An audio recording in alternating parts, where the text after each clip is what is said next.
Olá, saudações, sejam bem-vindas, sejam bem-vindos. Sou Leonardo Magalhães, escritor, crítico literário, bacharel em letras, servidor público. E este canal é para dicas de leitura, inclusive resenhas de livro, comentários, dicas em geral, livros que eu estou lendo na lista de 2025, etc. E continuando a saga aqui, né, a jornada existencial, lendo Os Possessos ou Os Demônios, obra do Fyodor Dostoiévski, literatura russa, século XIX. Né? Então já é o tamanho do brinquedo, né? Então eu imagino que esse aqui é o vídeo 4, né? Vídeo 4, estamos na parte 2, nessa novela aqui que é anti-niilista, podemos dizer assim, porque aqui os personagens vivem naquela época do niilismo, nós relemos aí o Pais e Filhos, do Turgenev, que é um personagem aqui, sabe, de forma mais ou menos, né? Porque ele aproveita as ideias do Turgenev, do Herzen, né? Que é outro intelectual liberal, né? Do russo, com umas ideias meio francófilas, ou seja, que gostam muito das ideias iluministas, etc. Então ele vai usar esses pensadores para criar esses personagens que são assim meio exagerados, né? Então são estereótipos, caricaturas. E vários dos personagens do livro são caricaturas, estereótipos, excessos, exageros. São personagens excêntricos, né, esdrúxulos, etc. Então, é isso aí que vai abordar o romance que se passa logo depois da geração dos Bazarov. Também tem referência aqui nas conversas, né, do Stepan, que é esse intelectual, né? E aí ele vai, além de se fazer referências à literatura francesa, né? Muitas frases em francês, inclusive as partes que ele aparece aqui é isso, é muito pedantismo, né? Tudo que ele fala tem francês no meio. E ele vai fazer referências, inclusive, à cultura russa, aí ao Gogol, né? Ao Pushkin, que é o poeta e tal, vai aparecer também novamente aqui, né? Referências. E ao Bazarov, que ele vai falar assim, esse cara aí é meio Lord Byron, né? Então, aquele Lord Byron, o cara, né? Depois de mil dilúvios, né? Tipo assim, aquele cidadão assim também é imprevisível, né? Então, e ele faz referência ao próprio filho, que é o Piotr, ou Petro, ou Peter, né? O Peter, escolha aí, o Pedro, né? Podemos dizer assim. É esse filho dele, o falastrão, né? Que fala pelos cotovelos, e vai chegar na história e vai ser um grande linguarudo, podemos dizer assim, na história. E vai ser um serviçal, né? Assim, muito submisso ao Nikolai Stavrogin, né? Stavrogin, que é um dos personagens principais aqui, que é aquele cara frio, calculista, e que a gente tem que entender o que ele pretende, né? O que ele pretende. Nós deixamos lá naquela confusão entre ele e Chatov, né? Sobre a esposa legítima. Existe a esposa legítima? A esposa legítima que é a irmã de um cidadão chamado Lebiadkin. Lebiadkin, um beberrão lá, outro falastrão na história. E aí, mas isso, como assim esposa legítima? Aí você vai ver nas conversas que realmente tem essa esposa legítima, que há 4 anos atrás em São Petersburgo, o Nikolai casou com essa moça, né, que a gente conhece pouco sobre ela. Ao longo da história vai aparecendo, né? Quem é essa moça? Ninguém sabe, casou, ninguém sabe, né? E aí parece que ele dá um dinheiro para esse cidadão história de Lebiadkin para que ele mantenha a moça lá, né? As ocultas. Eu não entendi também, não, né? Tem que ler para entender essas coisas aí. Então começa a parte 2, essas conversas seguindo os passos, né? Ele fala assim, 8 dias depois, né? Onde nós paramos, lá que nós estamos na parte 2, ele vai seguir os passos do Stavog, parece que é à noite, né? E aí, nesse meio tempo, tem as conversas do narrador que conhece o Stepan, né? Que é o pai do Piotr. E aí eu falei, essa parte que tem várias referências à literatura francesa e russa, né? Então aí o cara é muito erudito, intelectual, só que ele, e aí, intelectual, e aí? Né? Tudo aquilo que ele falava da forma intelectual, blá blá blá, essa nova geração, que é os possessos aqui da história, eles estão seguindo mesmo, né? Estão formando sociedades secretas, estão meio subversivos. Uns vão muito para o pietismo, outros muito para o socialismo, né? Então é uma geração assim meio conturbada e que vai fazer depois ataques terroristas, como a gente sabe, acontecendo na década de 80, 1880, inclusive contra os príncipes e os czares, né? Tem czar lá que sofreu atentado terrorista, etc. Né? Então, vai mostrar a amizade, então, podemos dizer assim, a amizade, então, desse filho do Stepan, que é o Piotr, ou Peter, ou Pedro, né? Com o Stravogin, Nikolai Stravogin. E o outro cidadão que aparece aqui, o Kirillov. Kirillov é aquele niilista, um cara até com ideias meio suicidas, assim, né? Complicado esse cidadão aí. E aí tem outra referência, um tal de Gaganov. Gaganov, que é um cara de São Petersburgo, a quem o Strabog ofendeu. Né? Não fica claro, ele recebeu uma carta de duelo, né, de desafio. E aí tem toda uma digressão sobre isso, cartas de duelo, inclusive referências ao Pushkin, que é o poeta russo, que era muito duelista também, né? Não sei se morreu em duelo. Todo romance do século XIX tem que ter uma poesia ou um romance ou uma cena, né? Uma poesia, uma cena de duelo. Né? Todo romance, toda poesia, século XIX, seja francês, né? Seja inglês, seja russo, tem que ter uma cena de duelo, né? Clássico isso aí, né? E aí, então, o Kirillov será convidado para ser o padrinho, né, do Strabog nesse duelo. Né? Então, ele tem a conversa dos dois, né? E, mas antes tem tem a conversa dos dois, e aí tem uma longa conversa, inclusive com referências, por exemplo, ao Ludwig Feuerbach. Né? Então, eu notei que Feuerbach, que é aquelas ideias lá que influenciou, inclusive, o Karl Marx, Engels, etc., a questão de não é Deus que inventou o homem, né? Não é Deus que criou o homem, foi o homem que inventou Deus. Né? Tem umas questões assim. A ideia de divindade veio do ser humano, né? As potencialidades do ser humano, né? Inclusive com Freud também vai ter umas coisas assim, né? Que nós projetamos numa imagem transcendente, né? Uma imagem da divindade, tudo aquilo que nós não somos. Nós somos mortais, então nós criamos um ser imortal, né? Então nós não podemos tudo, então criamos um ser que pode tudo. É uma coisa de projeção, né? Tem umas ideias assim no Feuerbach, podemos até falar desses textos, mas essas ideias que levam aí ao ateísmo, né, total, no século XIX, ao Nietzsche proclamar que Deus está morto, né? Essa questão aí.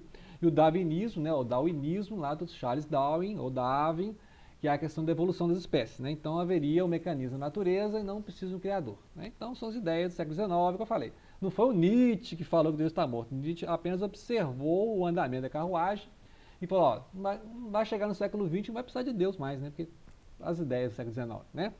Tudo isso aí veio da época do Iluminismo. Né? Vejam os romances do século XIX, vai abordar isso aí, por exemplo, Os Miseráveis, do Victor Hugo, os Irmãos Karamazov, que é a obra-prima do Dostoiévski depois desses livros aqui, né, do Idiota, Adolescente e tal, vai abordar, né, e também lá o Montanha Mágica do Thomas Mann no século XX. São todos romances que tentam explicar essas ideias que vêm lá do Iluminismo. Né? Então, eu dei 3 dicas fantásticas, os Miseráveis, os Irmãos Karamazov, a Montanha Mágica. Né? Então, se você tiver que ler esses 3 aí, né? Já falei em outro vídeo aí sobre os 5 livros essenciais e tal. Né? Tá, então eles vão discutir, essa é muita discussão filosófica, inclusive essa questão de dialogar, né, diálogo, é um dos métodos artísticos, né, modus operandi artístico do Dostoiévski. Basta ler lá o Bakhtin, né, que vai abordar a poética de Dostoiévski, né, a questão do diálogo, né, cada personagem defende uma ideia, a gente falou isso do homem-ideia, homem-ideia é aquele cara que defende a ideia e corporifica, então tem vários personagens, cada um aquele que defende a França, aquele que defende a Rússia, aquele que defende o Iluminismo, aquele que defende a Igreja Ortodoxa, né? E por falar esse é o Chatov, né? Então vai ter a conversa com o Chatov, né? É isso aqui. E aí na conversa com o Chatov é que o Stavrogin vai revelar que realmente tem uma esposa legítima, que ninguém sabe, casou há 4 anos com ela em São Petersburgo e tal, e essa confusão. E aí eles fazem menção à sociedade. Que sociedade que eles estão falando? A sociedade é esse grupo subversivo, né? A quem o Chatov participa, mas renegou. Né? Então o Chatov, ele cansou de ser um subversivo dessa sociedade, né? E ele se decepcionou. Né? A ideia é que ele se decepcionou pessoalmente com o Stavrogin. Né? Acho que o Stavrogin fala uma coisa e faz outra. Né? Então, as questões que a gente vai ver mais ao longo do romance, treta que foi essa, né? Mas ele sabia, então, da esposa ilegítima, né? Essa questão aí. E aí, por isso que eles brigaram lá na última evento da festa e tal. E aí, o Chatov se sente ameaçado por essa sociedade, inclusive o tom do Nikolai Stavrogin, que é o meio ameaçador, né? Porque o Chatov, ele quer sair da sociedade, mas a sociedade não quer, né, que ele vá embora, porque ele já sabe demais, tipo assim, né? Então, você entra na sociedade secreta, né? É complicado você sair da sociedade secreta, né? Tipo, mais ou menos assim. E aí o Chatov, ele começa então a recriminar o Strauss, alguém com essas ideias nihilistas, subversivas, socialistas, etc. E começa a pregar então a crença no povo russo. Ou seja, então mostra que o Chatov é um eslavófilo, né? Ele defende a pátria russa, o povo russo, a religião russa, né, que é a ortodoxa. E aí começa uma série de críticas ao Ocidente, inclusive à Igreja Católica Romana, né, Então não mostra com bons olhos a igreja romana. Lembrar que para a igreja ortodoxa, a igreja romana é que é herética, né? Então tem as questões assim. E aí ele vai abordar isso aqui, a questão do anticristo. Será que o Papa é um anticristo? Aí lembra até a literatura protestante que fala que o anticristo é o Papa, né? Então tem umas coisas assim. Então ele é, nessas imagens apocalípticas que ele vai criando, ele é a personificação da crença eslavófila, ou seja, a crença de que é o povo russo, a igreja russa, a ortodoxa, é que vai salvar a decadente Europa. Tá? E esse é o personagem Chatov. Então Chatov, ele é aquele que crê na Rússia, no povo russo, na igreja russa ortodoxa para salvar a Europa. Né? E ele já foi um dos subversivos, um da sociedade, já foi um niilista, mas ele se converteu. Né? Agora ele quer, né, aquele, né? Então ele é o próximo àquela imagem que a gente tem lá do Mishkin, no Idiota, né? Tem essa imagem do Mishkin, que é aquele devoto, e depois vai ter o Alexei lá no Karamazov, né? Que é o menino, o seminarista que pretende, né, seguir a carreira na igreja ortodoxa. Né? Então ele pretende, ao contrário dos irmãos, né? Os irmãos Karamazov são 3 ou 4 irmãos, né? E aí cada irmão é de um jeito. Tem um irmão lá que é o ateu, tem um irmão que é o beberrão e tem um irmão que é o eleito do Senhor lá na história, que vai conversar com os monges. Então ele é a figura do devoto, né? Que é o Alexei, né? O Alyosha, né? O Alyosha. Ele é a figura do devoto, né? Então a conversa lá com Kirillov foi uma conversa assim bem existencialista, bem ateu, e tal. E aqui tem um contraponto no Chatov. O Chatov, ele vai então mostrar as ideias do próprio Dostoiévski, né? De certa forma, que é essa ideia de que a Rússia tem que se manter pura, a Rússia tem que se reencontrar, né? Para poder levar a verdade, a verdadeira doutrina para a Europa que está escravizada pelo anticristo, que é a Igreja Romana, por exemplo, ou o ateísmo, que é pior ainda, né? Então ele faz uma crítica tanto ao ateísmo quanto ao romanismo, podemos dizer assim, né? A partir da perspectiva da Igreja Ortodoxa, né? Lembrar que a conversão do Dostoiévski foi a Igreja Ortodoxa, né? Diferente do Tolstói, Lev Tolstói, lá do Ana Karenina e tal, o Guerra e Paz, ele tem uma crítica à Igreja Ortodoxa, né? Então tem uma diferença aí que a gente nota dos dois autores russos, né? O Dostoiévski e o tá. Muito bem, então vai acabar o vídeo no freio do duelo. Então o duelo, antes tem a cena do Stavroguin lá, né, encontrando um condenado, né, e aí a cena que teve com a esposa legítima, e será que o Stavroguin está incomodado com essa esposa legítima, ou ele vai assumir em público, né, para entender esse caso também eu não entendi, não entendi a história, por que existe essa história. E a cena do duelo é aquela em que o Kirillov vai ser o padrinho do duelo, e eles vão, esse tal de Gaganov, né, Gaganov, tal, esse cara lá de São Petersburgo, que foi desafiado, ou desafiou e tal. E aí a cena do duelo é que o Stavroguin, muito friamente, não se emociona, né? Muito friamente, ele desperdiça os tiros, né? Em vez de matar o cara.